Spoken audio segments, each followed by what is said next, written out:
ভেজে তুলে নিয়েছি, একটা তেজপাতা দিয়েছি ঘিয়ের মধ্যে। এবারে সাবুটা দিয়ে দেবো, একটু ভালো করে নেড়ে ফেড়ে তারপরে দুধ দিয়ে দেবো।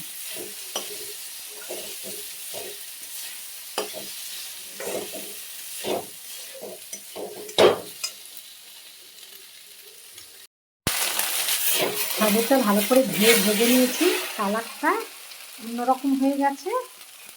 এবার আমি এতে দুধ দিয়ে দেবো।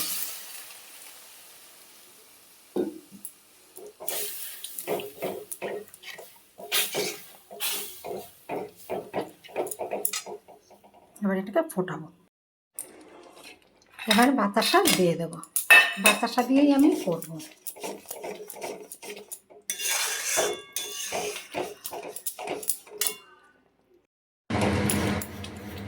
পায়েসটা হয়ে গেছে, সাবুর পায়েস, এই জন্য কি সুন্দর লাগছে, হয়ে গেছে।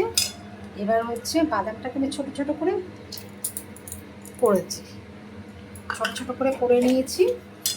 আর হচ্ছে এলাচ গুঁড়ো দিয়ে দেবো।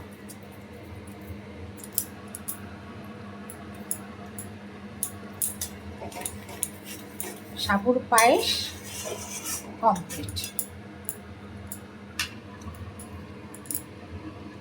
এবার আমি গ্যাসটা বন্ধ করে দেবো। কমপ্লিট হয়ে গেছে সাবুর পায়েস। সাবুর পায়েস কমপ্লিট। কালারটাও বেশ কত সুন্দর হয়েছে।